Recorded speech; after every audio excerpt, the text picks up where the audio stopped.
Hello बच्चों, welcome back to my YouTube channel maths plaza. तो बच्चों, आज मैं इस वीडियो में Bihar board class 9th history chapter 7 जिसका नाम है शांति के प्रयास।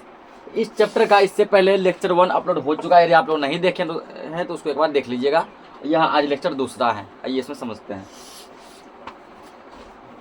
तो आज हम लोग समझेंगे वो हेडिंग है संयुक्त राष्ट्र संघ यानी कि यूनाइटेड नेशन ऑर्गेनाइजेशन, जिसको शॉर्टकट में हम लोग UNO कहते हैं। UNO यूनाइटेड नेशन ऑर्गेनाइजेशन, ठीक ना, ऑर्गेनाइजेशन। तो ये क्या है?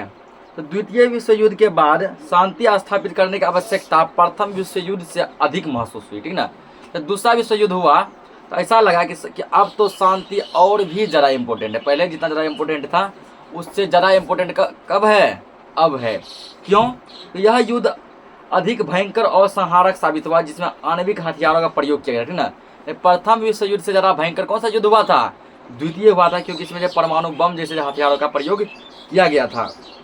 द्वितीय विश्व युद्ध की समाप्ति के पूर्व ही मित्र राष्ट्रों ने अपनी विजय की आशा रखकर पुनः एक ऐसे अंतर्राष्ट्रीय संगठन की स्थापना करने का निश्चय किया जो राष्ट्र संघ की भांति असमर्थ और त्रुटिपूर्ण ना होकर पूरी तरह शक्तिशाली हो, ठीक ना। जब द्वितीय विश्व युद्ध जब खत्म भी नहीं हुआ था, उससे पहले मित्र राष्ट्रों ने ये सोचा था, यानी मित्र राष्ट्र में जो सब देश शामिल थे वो सोचा था कि एक ऐसा संगठन, एक ऐसा कमेटी बनाएंगे जो कि राष्ट्र संघ जैसा क्या हो, भंग नहीं हो, ताकि विश्व शांति पर फिर से खतरा उत्पन्न ना हो। द्वितीय विश्व युद्ध के बाद संयुक्त राष्ट्र संघ की स्थापना इसी का परिणाम था। जैसे दिया जेम्स प्लेस की घोषणा, ये 12 जून 1941 को हुआ था। अटलांटिक चार्टर ये 14 अगस्त 1941 को हुआ था। संयुक्त राष्ट्र घोषणा ये 1 जनवरी 1942 को हुआ था। मॉस्को घोषणा अक्टूबर 1943 को हुआ था। तेहरान घोषणा ये दिसंबर 1943 में हुआ था।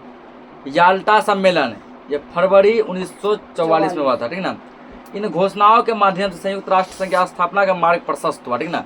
ये सब घोषणा जो हुआ, इससे लगा कि अब संयुक्त राष्ट्र संघ का जो मार्ग जो है वो रास्ता खुल चुका है। संयुक्त राष्ट्र संघ का रास्ता अब पूरा साफ हो गया, क्लियर हो गया है। आगे 1944 ईस्वी में संयुक्त राज्य अमेरिका के वाशिंगटन DC में स्थित डॉम्स्टन ओक्स नामक स्थान पर हुई बैठक में ऐसे अंतर्राष्ट्रीय संगठन की कल्पना की गई जिसमें राष्ट्र संघ के बहुत से तत्व पाए जाए थे, ठीक ना। 1944 में संयुक्त राष्ट्र, तो अमेरिका का जो है राजधानी जो वो क्या है, वाशिंगटन DC, ठीक ना।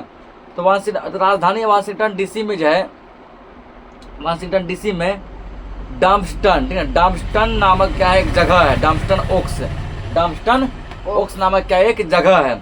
उस जगह पर जो एक मीटिंग बुलाया गया, एक बैठक बुलाया गया, जिसमें कि राष्ट्र संघ के बहुत से तत्व पाए जाने थे, यानी जो सब राष्ट्र संघ में था वो सब इसमें भी पाया जाना था।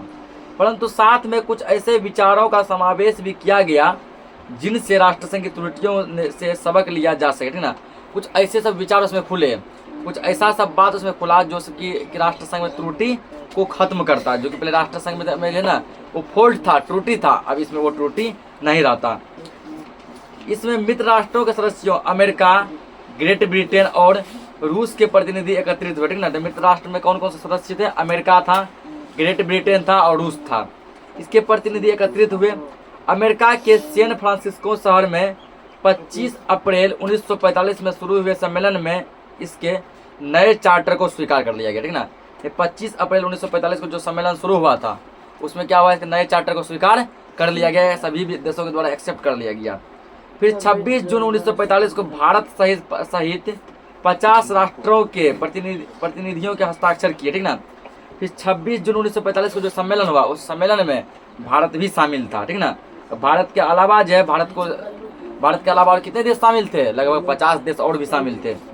और 24 अक्टूबर 1945 को इसके सभी शर्त स्वीकार कर लिए गए एवं इसी तिथि को संयुक्त राष्ट्र संघ अस्तित्व में आया। इसका नामकरण अमेरिका के तत्कालीन राष्ट्रपति फ्रैंकलिन डी रूजवेल्ट के द्वारा दिया गया। यहाँ पर ये पॉइंट लिखेंगे, ठीक ना। लिखेंगे यहाँ मुख्य बिंदु,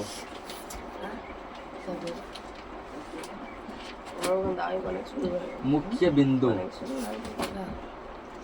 तो लेक्चर 1 में जो मुख्य बिंदु कितना नंबर तक लिखाए थे? कितना? 7 लिखाए थे।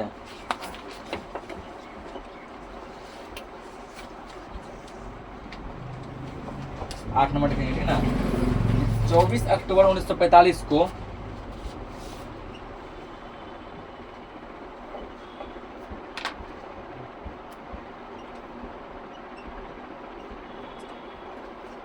अक्टूबर 1945 को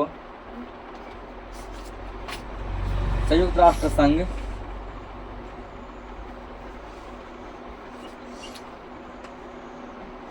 संयुक्त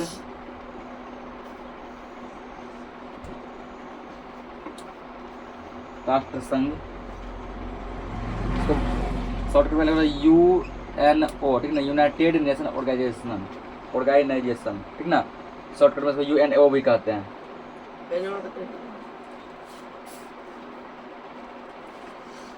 24 अक्टूबर 1945 को संयुक्त राष्ट्र संघ, ठीक ना, अस्तित्व में आया।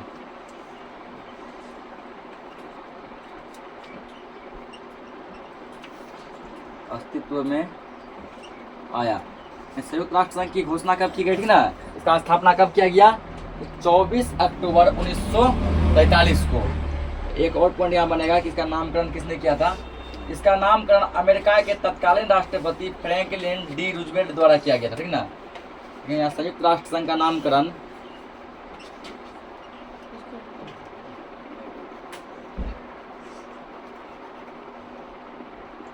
संयुक्त राष्ट्र संघ का नामकरण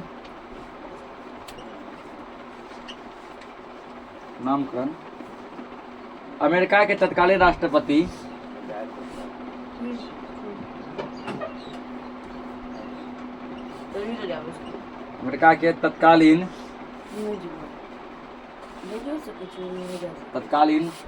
राष्ट्रपति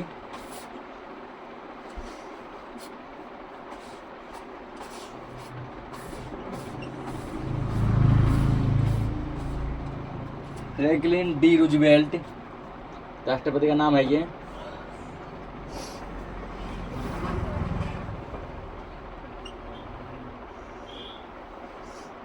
Franklin D Roosevelt, Franklin D Roosevelt के द्वारा किया गया था।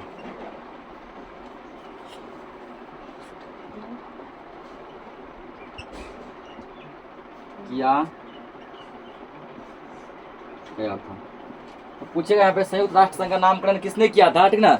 अमेरिका के तत्कालीन राष्ट्रपति फ्रैंकलिन डी रूजवेल्ट ने इसका नामकरण किया था और इसका नाम क्या रखा था? संयुक्त राष्ट्र संघ ने, UNO।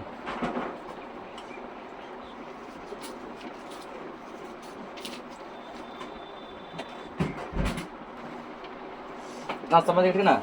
तो ये जो है ये क्या, ये संयुक्त राष्ट्र संघ का चिन्ह है, प्रतीक चिन्ह, ठीक ना। ये क्या है? ये प्रतीक चिन्ह है, ये जो दिखाया गया है। तो संयुक्त राष्ट्र संघ का प्रतीक चिन्ह जिसमें जैतून की डालियों के बीच विश्व का मानचित्र है, ठीक ना। पूछ सकता है संयुक्त राष्ट्र संघ का प्रतीक चिन्ह कैसा है, या चिन्ह जो है वो कैसा है, इसको भी लिख लेते हैं हम लोग।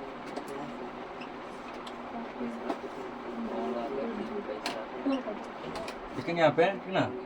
संयुक्त राष्ट्र संघ का प्रतीक चिन्ह, संयुक्त राष्ट्र संघ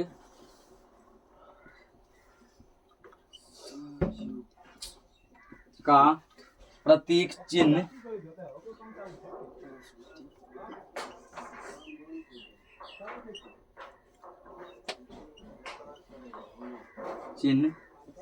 जिसमें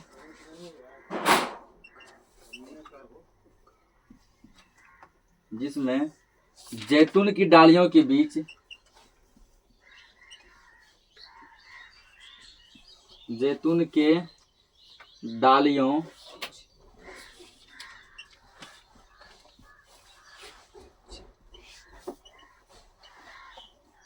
के बीच विश्व का मानचित्र है।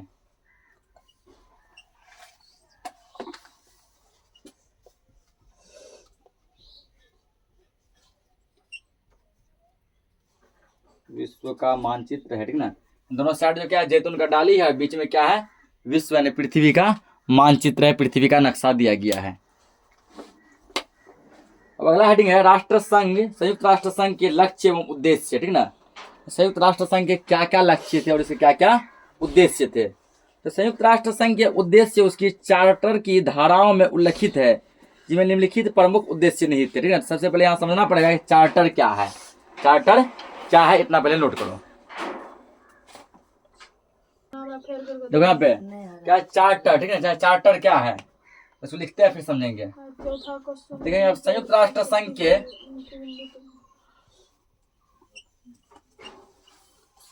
संयुक्त राष्ट्र संघ के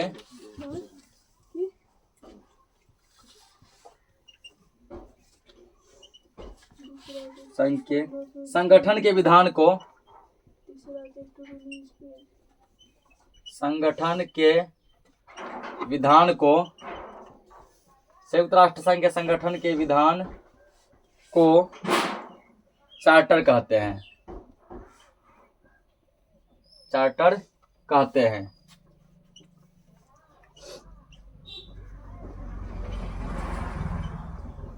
इसमें 111 धाराएं हैं,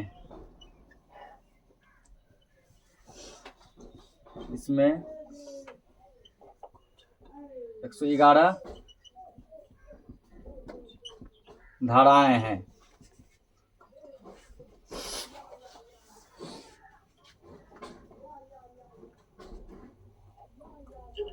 धाराएं हैं जिनके अनुसार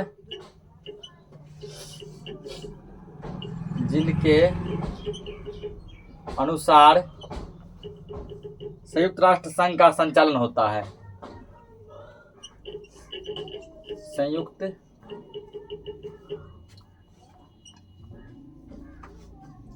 राष्ट्र संघ का संचालन होता है।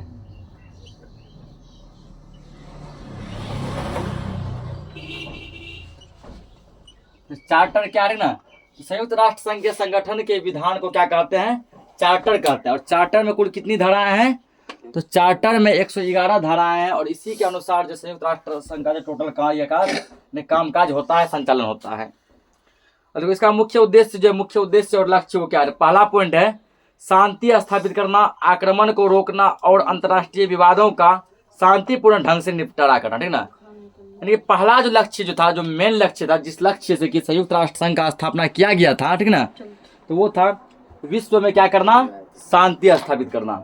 उसके बाद जो और सब देश जो दूसरे देश पे जो आक्रमण कर रहे हैं, उस आक्रमण को रोकना और अंतर्राष्ट्रीय विवादों को शांतिपूर्ण ढंग से निपटारा करना, ठीक ना। सभी देशों में जो आपस में मतभेद है, उस मतभेद को शांतिपूर्ण से खत्म करना, ना कि लड़ाई झगड़ा करके। दूसरा पॉइंट है आत्मनिर्णय और समानता के सिद्धांत के आधार पर संसार के राष्ट्रों के मध्य मैत्रीपूर्ण संबंधों को और अधिक सुदृढ़ करना, ठीक ना। जितने भी देश हैं, सभी देशों के बीच मैत्रीपूर्ण मतलब मित्रता बढ़ाना, दोस्ती बढ़ाना। तीसरा है विभिन्न राष्ट्रों की आर्थिक, सामाजिक और सांस्कृतिक समस्याओं का समाधान करने के लिए अंतर्राष्ट्रीय सहयोग प्राप्त करना, ठीक ना। एवं मानवीय अधिकारों और स्वतंत्रता के प्रति राष्ट्रों में सम्मान और प्रतिष्ठा की भावना उत्पन्न करना, ठीक ना। अलग अलग देशों में जो आर्थिक, सामाजिक और सांस्कृतिक समस्या, इन समस्याओं को दूर करने के लिए क्या करना, अंतर्राष्ट्रीय सहयोग भी दिलवाना है, ठीक ना।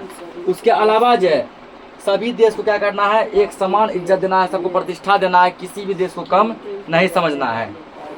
चौथा पॉइंट है संयुक्त राष्ट्र संघ को एक ऐसा केंद्र बनाना है जहां इन सभी उद्देश्यों की प्राप्ति के लिए की जाने वाली कार्रवाई में तालमेल और सामंजस्य स्थापित किया जा सके। इसको ऐसा केंद्र बनाया जाए जहां सभी देश जो अपने अपने समस्या को लेकर जा सके, आपस में तालमेल बना सके। अगला आप हेडिंग संयुक्त राष्ट्र संघ के सिद्धांत, ठीक ना।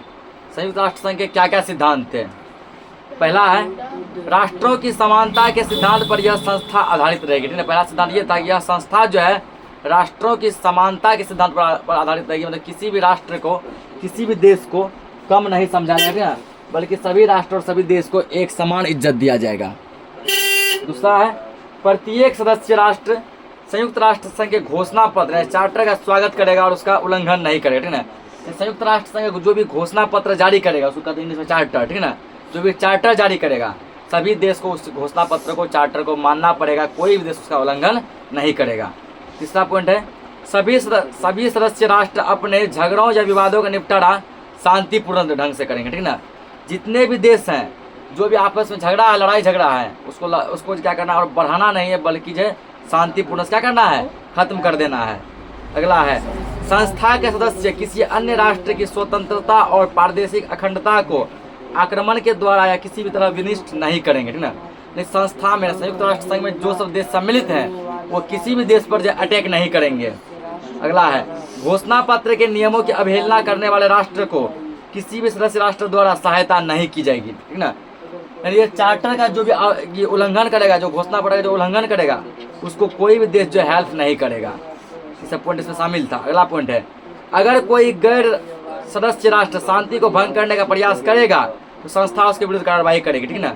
तो कोई भी ऐसा देश जो कि जो है संयुक्त राष्ट्र संघ में शामिल नहीं है और वो शांति को भंग करने का प्रयास कर रहा है, लड़ाई को उकसा रहा है, ठीक ना, तो और जो संयुक्त राष्ट्र संघ में जो देश शामिल है वो उस पर कार्रवाई करेगा। अगला, संयुक्त राष्ट्र संघ किसी भी राष्ट्र के आंतरिक मामले में हस्तक्षेप नहीं करेगा, ठीक ना। घर के अंदर यानी देश के अंदर जो भी मामला चल रहा है उसमें संयुक्त राष्ट्र संघ हस्तक्षेप नहीं करेगा। वो अपना आंतरिक मामला हुआ, वो अपना पर्सनल मैटर हुआ, ठीक ना। बल्कि दुनिया में जो मैटर चलेगा, जैसे विश्व युद्ध हो गया, आक्रमण वगैरह हो गया, उस पर यह हस्तक्षेप करेगा। उपर्युक्त राष्ट्र संघ के, संयुक्त राष्ट्र संघ के उपर्युक्त उद्देश्य एवं सिद्धांतों में विश्व शांति, सुरक्षा एवं सह अस्तित्व के भाव निहित हैं। यह निश्चित रूप से विश्व बंधुत्व एवं समानता कायम करने में सहायक है, ठीक ना। बोला कि ये जो वाकई में पूरा विश्व में बंधुत्व मतलब कि सभी में भाईचारा बढ़ा देगा। विश्व के अधिकांश राष्ट्रों का इसके झंडे तले आना यह सिद्ध करता है कि इसके सिद्धांत एवं उद्देश्य आज भी उतने ही प्रासंगिक हैं एवं विश्वसनीय हैं जितने की स्थापना के समय थे। वर्तमान में इसके 192 सदस्य हैं, ठीक ना। ये पूछता है वर्तमान में संयुक्त राष्ट्र संघ के कुल कितने सदस्य हैं, लिखेंगे आप ये। यहाँ वर्तमान में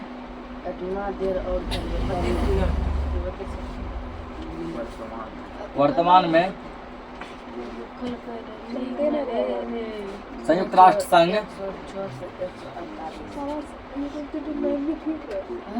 वर्तमान में संयुक्त राष्ट्र संघ के 192 सदस्य हैं। अभी उसमें कुल कितने देश शामिल हैं? 192 देश जो है ना संयुक्त राष्ट्र संघ यानी यूएनओ में शामिल हैं।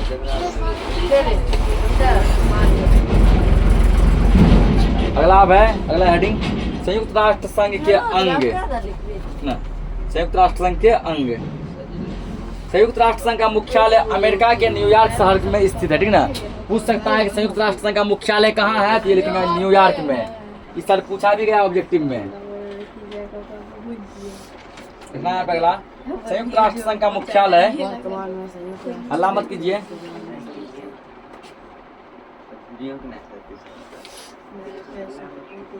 संयुक्त राष्ट्र संघ का मुख्यालय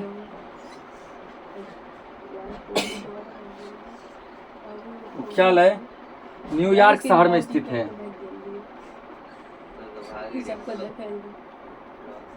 न्यूयॉर्क शहर में स्थित है।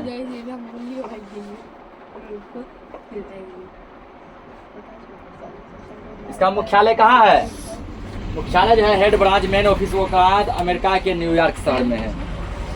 संयुक्त राष्ट्र संघ के 6 प्रमुख अंग हैं जिनका कार्य अंतर्राष्ट्रीय स्तर पर सामाजिक, राजनीतिक, आर्थिक एवं अन्य क्षेत्र में योगदान देना है, ठीक है। इसके प्रमुख अंग निम्नलिखित हैं। पूछेगा कि संयुक्त राष्ट्र संघ के कितने प्रमुख अंग हैं, तो याद रखना है कि संयुक्त राष्ट्र संघ के 6 प्रमुख अंग हैं। कितने प्रमुख अंग हैं? 6 प्रमुख अंग हैं, ठीक ना। पहला है आम सभा। संयुक्त राष्ट्र संघ के 6 प्रमुख अंग हैं जिनमें पहला क्या है? आम सभा। तो ये आम सभा क्या है? यह संयुक्त राष्ट्र संघ का सबसे प्रमुख अंग है, ठीक ना। संयुक्त राष्ट्र संघ का सबसे अधिक प्रमुख अंग क्या है? आम सभा है। इसमें सभी सदस्य देशों के प्रतिनिधि शामिल होते हैं तथा प्रत्येक सदस्य राष्ट्र को मत देने एवं वाद विवाद में भाग लेने का अधिकार होता है, ठीक ना। आम सभा जब लगती है तो जितने भी देश शामिल हैं सभी देश के जो वहाँ पे सदस्य उपस्थित होते हैं और प्रत्येक सदस्य क्या करते हैं? आपस में मत देते हैं, वाद विवाद में भाग लेते हैं। इसकी बैठक वर्ष में एक बार होती है, ठीक ना। प्रत्येक वर्ष में एक बार इसका क्या होता है? बैठक होता है। संयुक्त राष्ट्र संघ के प्रायः सभी महत्वपूर्ण कार्य इसी अंग के द्वारा संपादित होते हैं। ठीक है, जितना भी मेन कार्य जितना काम है वो आम सभा से ही क्या होता है, संपादित होता है, जिसके अंतर्गत राष्ट्रों को सदस्यता प्रदान करना एवं उसके निष्कासन, महासचिव का निर्वाचन एवं अन्य आर्थिक मुद्दों पर निर्णय करना। ठीक ना, कि महासचिव कौन बनेगा उसका निर्णय करना, ये सभी कुछ जो इसी में शामिल है। अगला है सुरक्षा परिषद। सुरक्षा परिषद तो राष्ट्र संघ की यह इकाई अंतर्राष्ट्रीय शांति एवं सुरक्षा के लिए महत्वपूर्ण रूप से उत्तरदायी है। राजनीतिक विषयों में सुरक्षा परिषद संयुक्त राष्ट्र संघ का कार्यपालक अंग है। इसके 5 अस्थायी और 10 अस्थायी सदस्य हैं। ठीक ना, क्या लिखेंगे अगला पॉइंट, संयुक्त राष्ट्र संघ के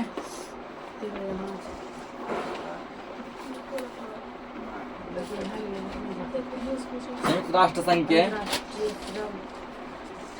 संगठन का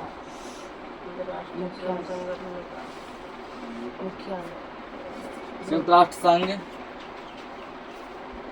के 5 अस्थायी तथा 10 अस्थायी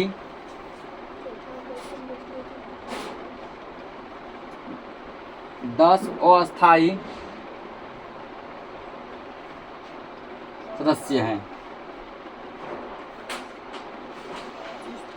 ठीक ना, पूछे संयुक्त राष्ट्र संघ के कितने अस्थायी सदस्य हैं, 5, और संयुक्त राष्ट्र संघ के कितने अस्थायी सदस्य हैं, 10। ठीक ना, अब पूछता है कभी कभी, ठीक ना, ये अस्थायी सदस्य ये बदलते रहता है, ये क्या होता है, ये बदलते रहता है। लेकिन अस्थायी मतलब आप फिक्स, अस्थायी मतलब क्या, नाम से पता चला, अस्थायी मतलब वो क्या है, एकदम फिक्स है। ठीक ना, ये नहीं बदलता है। तो अस्थायी सदस्य कौन कौन हैं ये लिखेंगे। ठीक ना, पूछेगा अस्थायी सदस्य कौन कौन हैं। ये संयुक्त राष्ट्र संघ के 5 अस्थायी सदस्य, संयुक्त राष्ट्र संघ के, हल्ला मत करो, राष्ट्र संघ के 5 अस्थायी सदस्य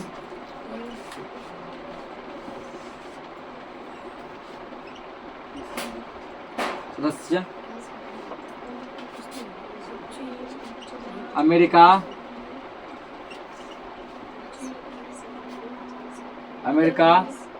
इंग्लैंड,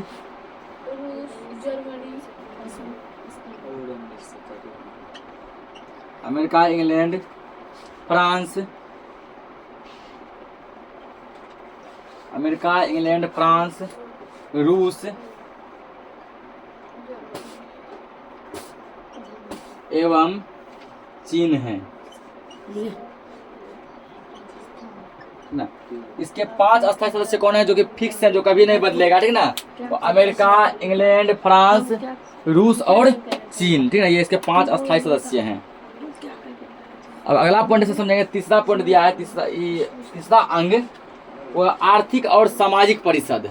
आर्थिक और सामाजिक परिषद यह अंतर्राष्ट्रीय स्तर पर विभिन्न आर्थिक, सामाजिक, शैक्षिक एवं स्वास्थ्य से संबंधित मामलों पर अध्ययन करती है एवं इससे संबंधित विभिन्न सूचनाओं और सुरक्षा परिषद के प्रार्थना पर उसे प्रदान करती है। ठीक ना, इसका मेन काम है आर्थिक, सामाजिक, सांस्कृतिक, शैक्षिक, स्वास्थ्य यानी कि पढ़ाई लिखाई, शिक्षा, ठीक ना, इन सभी का देखरेख करना। उसके बाद स्वास्थ्य यानी मेडिकल सबका देखरेख करना। ठीक ना, विश्व के विभिन्न क्षेत्रों के लिए इसके अलग अलग समूह कार्यरत हैं, जैसे यूनिसेफ, यूनेस्को, मानवाधिकार आयोग, अंतर्राष्ट्रीय श्रम संगठन, ये सब क्या वर्तमान में कार्य करती है। अगला है न्यास परिषद। संयुक्त राष्ट्र संघ का यह अंग उन प्रदेशों में जहां अभी तक पूर्ण स्वायत्त शासन नहीं है उसके निवासियों के हितों की रक्षा के लिए अंतर्राष्ट्रीय न्यास का कार्य करती है। जैसे प्रशांत महासागर में स्थित माइक्रोनेशिया के 4 द्वीप समूह इसी संगठन के निर्देश पर संयुक्त राज्य अमेरिका के शासन में। ठीक ना, प्रशांत महासागर में जो है एक जगह है, ठीक ना, प्रशांत महासागर में स्थित उस जगह का नाम है माइक्रोनेशिया। ठीक ना, माइक्रोनेशिया के 4 द्वीप समूह इसी संगठन यानी कि न्यास परिषद के निर्देश पर जो कार्य करती है और जो कि संयुक्त राज्य अमेरिका के शासन में है। किसके शासन में है? अमेरिका के शासन में है। इस प्रकार इस संगठन के 4 उद्देश्य हैं। क नंबर, पहला अंतर्राष्ट्रीय शांति तथा सुरक्षा को बढ़ावा देना। दूसरा, लोगों के स्वशासन तथा स्वतंत्रता के कर्मिक विश्वास में सहायता करना। तीसरा, मानवीय अधिकारों एवं स्वतंत्रता के प्रति आस्था बढ़ाना। चौथा, सामाजिक, आर्थिक और वाणिज्य संबंधी मामलों में समानता का व्यवहार करना। ठीक है, कोई भी जो मामला हो सभी में क्या करना है, एक समानता का भावना दिखाना है, चाहे वो देश छोटा हो या फिर बड़ा हो। अगला संयुक्त राष्ट्र संघ का 5वां अंग है अंतर्राष्ट्रीय न्यायालय। क्या है? अंतर्राष्ट्रीय न्यायालय। ठीक ना, यह संयुक्त राष्ट्र संघ की एक प्रमुख कानूनी संस्था है। ये कौन सा संस्था है? कानूनी संस्था है, जहाँ कानून बनाए जाते हैं। इसकी स्थापना राष्ट्र संघ के तत्वावधान में हुई थी, जहां यह अंतर्राष्ट्रीय विवादों का निर्णय करती है। परंतु संयुक्त राष्ट्र संघ की स्थापना के साथ ही इसे न्याय के निमित्त सर्वोच्च अंतर्राष्ट्रीय न्यायालय का रूप प्रदान किया गया। ठीक है ना, जैसे संयुक्त राष्ट्र संघ का स्थापना हुआ, इसको जो सबसे सर्वोच्च अंतर्राष्ट्रीय न्यायालय घोषित कर दिया गया, जिसका मुख्यालय हेग, जो कि नीदरलैंड में है। ठीक है ना, उसको बनाया गया। तो पूछेगा ठीक है, अंतर्राष्ट्रीय न्यायालय का मुख्यालय कहाँ है? ठीक है ना, ये लिख लो। ठीक है, क्या अंतर्राष्ट्रीय न्यायालय का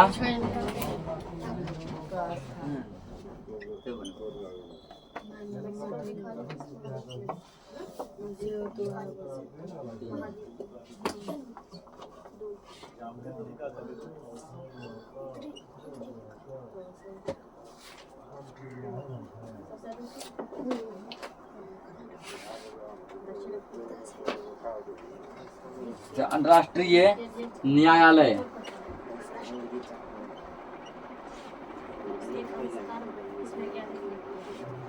राष्ट्रीय न्यायालय का मुख्यालय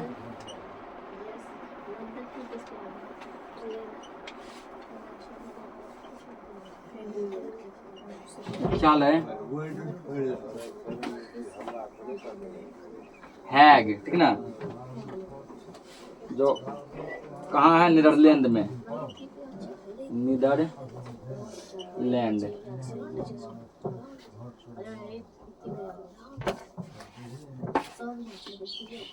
हैग जो कहाँ? नीदरलैंड में है। संयुक्त अंतर्राष्ट्रीय न्यायालय का मुख्यालय कहाँ है? हैग में है। किस देश में है? नीदरलैंड में है। ठीक ना, अगला अब है सचिवालय। संयुक्त राष्ट्र संघ के 6 प्रमुख अंगों में से सचिवालय का भी महत्वपूर्ण स्थान है। ठीक है, सचिवालय का भी क्या बहुत ही महत्वपूर्ण स्थान है। इसका मुख्य प्रशासनिक अधिकारी महासचिव है। ठीक ना, सचिवालय का मुख्य अधिकारी कौन होता है? महासचिव होता है। यह राष्ट्र संघ का मुख्यालय, जहां सदस्य राष्ट्रों के कर्मचारी के रूप में प्रतिनिधियों को बुलाया जाता है। ठीक ना, यहाँ क्या होता है? सभी राष्ट्र के प्रतिनिधि को बुलाया जाता है। संयुक्त राष्ट्र संघ में 6 भाषाएं मान्यता प्राप्त है। ठीक ना, 6 ऐसे भाषाएं जो कि वहाँ बोले जाते हैं। अंग्रेजी, फ्रेंच, चीनी, रूसी, अरबी, स्पेनिश। ठीक ना, ये 6 भाषा वहाँ पर बहुत फेमस है, जो कि संयुक्त राष्ट्र संघ में बोला जाता है।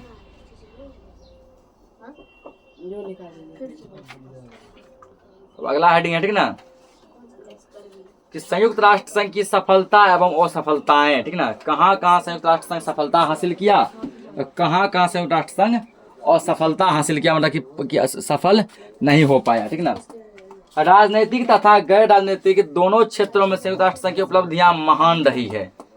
ठीक है, ये राजनीतिक हो या गैर राजनीतिक हो, इसकी सफलता काफी अहम है। इन्हीं उपलब्धियों में इनकी सफलता एवं असफलता के तथ्य ढूंढे जा सकते हैं।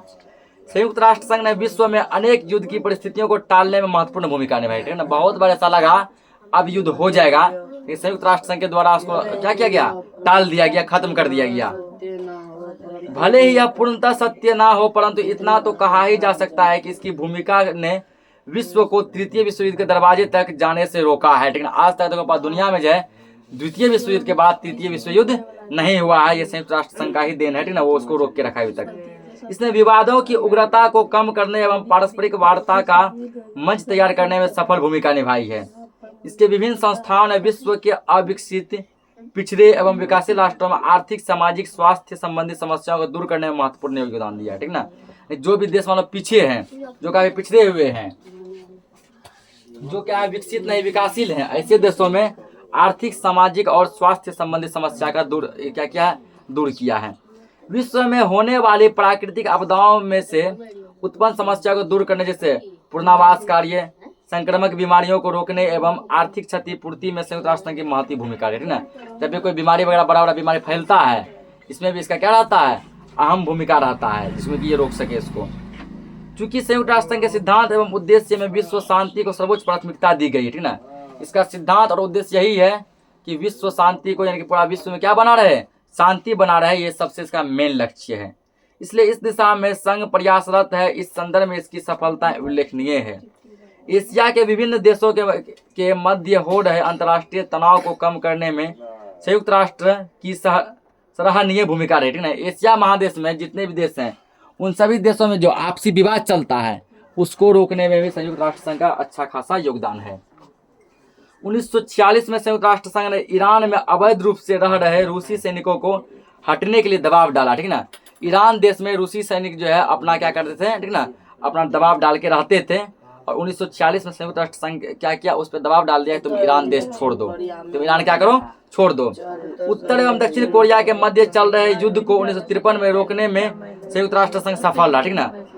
उत्तर कोरिया और दक्षिण कोरिया, इन दोनों के बीच आपस में क्या चल रहा था, युद्ध चल रहा था। इसको भी 1953 ईस्वी में संयुक्त राष्ट्र संघ ने क्या किया, रोक दिया। 1956 में स्वेज नहर के मामले में वहां अंतर्राष्ट्रीय सेना को तैनात कर शांति स्थापना में महत्वपूर्ण भूमिका निभाई। फिर 1959 में लेबानन पर संकट आया तो संयुक्त राष्ट्र संघ ने अपना दल भेजकर संकट को दूर करने का प्रयास किया, ठीक है। लेबानन एक जगह है या फिर कोई देश है, वहां जब संकट आया, संयुक्त राष्ट्र संघ क्या किया, अपना सेना भेजकर उसके संकट को क्या किया, दूर कर दिया, ठीक ना। मध्य एशिया में फिलिस्तीन इजराइल का मुद्दा एक विकट रूप ले रहा था, जिसे संयुक्त राष्ट्र संघ की सक्रिय भूमिका ने बहुत हद तक कम कर दिया। फिलिस्तीन और इजराइल में जो युद्ध वगैरह चल रहा था, ठीक ना, एक बड़ा मतलब की घटना होने वाला था, तो ये क्या किया, उसको काफी हद तक कम कर दिया। साथ ही अरब राज्यों में होने वाले तनावों को भी कम करने में यह सफल रहा। 1988 में संयुक्त राष्ट्र संघ महासचिव पेरेज द क्वायार के प्रयत्नों में ईरान इराक के बीच 8 वर्षों चल रहे युद्ध की समाप्ति हुई, ठीक ना। ईरान और इराक के बीच कितने सालों से युद्ध चल रहा था, 8 सालों से युद्ध चल रहा था। संयुक्त राष्ट्र संघ के द्वारा इसको भी क्या कर दिया गया, समाप्त कर दिया गया, ठीक ना। उसके बाद 1965 के भारत पाकिस्तान युद्ध बंद कराने हेतु संयुक्त राष्ट्र संघ ने ठोस कदम उठाए। 1965 में जब भारत और पाकिस्तान का युद्ध चल रहा था, इसको भी बंद करवाने में जो है संयुक्त राष्ट्र संघ का अच्छा खासा योगदान था। 1971 में बांग्लादेश की आजादी के प्रश्नों को लेकर पाकिस्तान ने भारत पर आक्रमण किया तो सुरक्षा परिषद ने युद्ध बंदी को आजाद कराने की दिशा में सफल प्रयास किया। अगला है, अफ्रीका महादेश में यूरोपीय औपनिवेशिक नीति के कारण उन्हें स्वतंत्रता देने में काफी विवाद एवं समस्याएं सामने आई तथा वहां गृह युद्ध छिड़ गया, ठीक ना। गृह युद्ध का मतलब देश के अंदर क्या हुआ, युद्ध छिड़ गया। इन समस्याओं को हल करने में संयुक्त राष्ट्र संघ की महत्वपूर्ण भूमिका रही। इसको भी दूर करने में संयुक्त राष्ट्र संघ का क्या रहा, काफी योगदान रहा। वर्तमान समय में भी नाइजीरिया, अंगोला, सियरा लियोन आदि देशों में छिड़े गृह युद्ध को रोकने में संयुक्त राष्ट्र संघ सेना की भूमिका महत्वपूर्ण रही है, ठीक ना। 1990 में इराक द्वारा कुवैत पर अधिकार को संयुक्त राष्ट्र संघ ने अवैध ठहराया और 1991 में कुवैत को इराकी सेना से मुक्त कराया, ठीक ना। 1990 में क्या हुआ, इराक का सेना कुवैत के सेना पर क्या कर लिया, अधिकार कर लिया, ठीक ना। उसके बाद जो है संयुक्त राष्ट्र संघ बोला यह गैर कानूनी है, यह जो है, ठीक ना, यह कानून के अनुसार नहीं है, इसको बंद करो। और 1991 में क्या किया, तो कुवैत को इराकी सेना से मुक्त कराया गया, ठीक ना। अगला है संयुक्त राष्ट्र संघ की असफलताएं, ठीक ना। कहाँ कहाँ संयुक्त राष्ट्र संघ असफल हुआ, ये सब वो था जहाँ सफल हुआ, ठीक ना। अब कहाँ कहाँ असफल हुआ। संयुक्त राष्ट्र संघ ने अपनी राजनीतिक भूमिका से विश्व शांति कायम करने में अनेक सफलताएं हासिल की, परंतु बहुत सारे विवादों को सुलझाने में वो सफल भी रहा, ठीक ना। बहुत सारी चीजों में सफलता हासिल किया, तो बहुत ऐसे भी चीज था जहाँ क्या रहा, वो सफल रहा, मतलब ये अपने हद तक प्रयास तो किया, लेकिन जो है क्या हुआ, इसका कुछ प्रभाव नहीं पड़ा। निःशस्त्रीकरण की दिशा में इससे अभी भी अपेक्षित सफलता नहीं मिल पाई है, ठीक ना। निःशस्त्रीकरण ऐसा डायरेक्शन है जहाँ इसको सफलता नहीं मिल पा रहा है। अब इजराइल युद्ध, ठीक ना, अरब इजराइल युद्ध, नामीबिया की समस्या, दक्षिण अफ्रीका की रंगभेद नीति, इराक समस्या, कश्मीर समस्या आदि को दूर करने में असफल रहा। इन सब समस्याओं को ये सफल नहीं बना पाया। अगला है असफलता के कारण, ठीक ना। संयुक्त राष्ट्र संघ जो असफल हुआ, उस असफलता के क्या क्या कारण थे, ठीक ना। असफलता के क्या क्या कारण थे। पहला दिया है आर्थिक आत्मनिर्भरता का अभाव, आर्थिक आत्मनिर्भरता का अभाव, ठीक ना। संयुक्त राष्ट्र संघ के आर्थिक क्रियाकलापों की पूर्ति उसके सदस्य राष्ट्रों के आर्थिक अंशदान द्वारा होती थी। इस कारण संघ में जिस राष्ट्र का अधिक आर्थिक अंशदान होता था उसी का दबदबा बना रहता था, ठीक ना। एक रूल हो गया था कि जिस भी देश का अधिक आर्थिक अंशदान होगा उसी देश का क्या होगा, था दबदबा बना रहेगा। जैसे इसका मुख्यालय अमेरिका के न्यूयॉर्क में अवस्थित है और इसके खर्च का आधा हिस्सा जिम्मेवारी अमेरिका की है, ठीक ना। जो भी खर्च होता है उसका आधा हिस्सा कौन देता है, अमेरिका ही देता है। अतः संयुक्त राष्ट्र संघ के कार्यों में अमेरिकी हस्तक्षेप जग जाहिर है, अमेरिका का वहाँ खूब चलता है, अमेरिका का दबदबा रहता है। दूसरा असफलता का था गुटबंदी। संयुक्त राष्ट्र संघ पर विभिन्न गुटों का प्रभाव रहा है और इसके कारण अनेक मुद्दों पर इसे कार्य करने में कठिनाइयों का सामना करना पड़ता है, ठीक ना। विकसित राष्ट्रों के गुट G8 सामरिक दृष्टि से शक्तिशाली गुट नाटो, सीटो, वर्षा आदि गुटों का प्रभाव ने संयुक्त राष्ट्र संघ के महत्व को घटाया, ठीक ना। G8 हो गया, नाटो, सीटो, वर्षा, ये सब गुट है। इसके राजनीतिक हस्तक्षेपों ने भी राष्ट्र संघ को क्या किया, असफल बनाया है।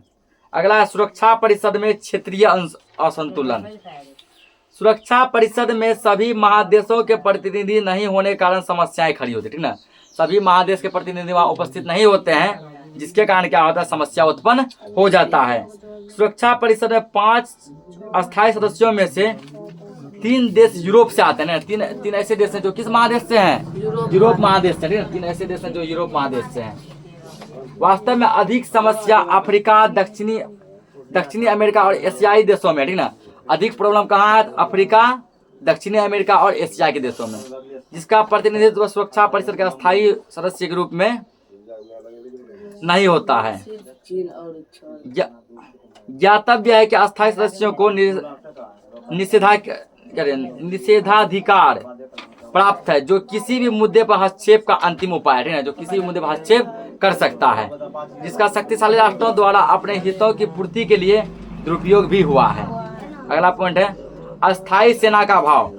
किसी भी आक्रमणकारी राष्ट्र को रोकने के लिए सेना की जरूरत होती है। कोई भी जो आक्रमणकारी राष्ट्र जो है उसको रोकेगा, केवल मुंह से बोल कर उसको नहीं रोक सकते। उसके लिए किसकी आवश्यकता होती है, सेना की आवश्यकता होती है। सेना के द्वारा उसको दबाव डाल के रोका जा सकता है। दुर्भाग्यवश से संयुक्त राष्ट्र संघ के पास अपनी सेना नहीं है, इसके पास अपना कोई सेना नहीं है। सुरक्षा परिषद द्वारा किसी भी देश के आक्रमणकारी घोषित करने पर सदस्य राष्ट्रों द्वारा सेना लिए जाते हैं, ठीक ना। जो सब देश क्या है इसके सदस्य हैं, उन सभी देशों से क्या होता है, सेना मंगाया जाता है इन सभी युद्ध को रोकने के लिए। कई बार ऐसा देखा गया है कि सदस्य राष्ट्र अपनी फौज देने से हिचकिचाते हैं, वो अपना फौज नहीं देते हैं, ठीक ना। परंतु भारत संयुक्त राष्ट्र संघ के मूल्यों में पूर्ण आस्था रखते हुए अधिकाधिक बार अपना सैनिक को संयुक्त राष्ट्र संघ के तत्वाधान में भेजा, ठीक ना। सबसे अधिक बार अपना सैनिक कौन भेजा है, ये भारत भेजा, ठीक है। जब भी सैनिक का मांग होता है तो संयुक्त राष्ट्र संघ के पास भारत अपना सैनिक भेजता है। अगला है औद्योगिक देशों की महत्वाकांक्षा। साम्राज्यवाद का स्वरूप बदल रहा है। अब कोई देश सीधे आक्रमण नहीं वरन आर्थिक दबावों के आधार पर अपने राजनीतिक उद्देश्यों की पूर्ति करता है। अब कोई देश डायरेक्ट आक्रमण नहीं करता है। इसके कारण विश्व विकसित एवं विकासशील देशों के गुटों में बंट रहा है। कुछ विकसित देश है, कुछ क्या है, विकासशील देश है। विकसित देश मतलब वह ऐसा देश जिसको अब विकास की आवश्यकता नहीं है, ठीक ना। विकासशील देश मतलब वह ऐसा देश जिसको अब भी विकास की आवश्यकता है। विश्व व्यापार संगठन में हो रहे विवाद, तेल से संबंधित राजनीति, सेवा क्षेत्र में हो रहे विवाद, ये सब उदाहरण है इसका। इस प्रकार कहा जा सकता है कि इन संस्थानों द्वारा विश्व में शांति के प्रयास निरर्थक नहीं रहे हैं। यद्यपि कुछ मुद्दों पर यह असफल रहा है जो विवेच्य बिंदु है, परंतु अंतर्राष्ट्रीय तनाव को कम करने, उत्श्रृंखलन राष्ट्रों पर लगाम लगाने, ठीक ना, गैर राजनीतिक कार्यों में यह सफल रहा है।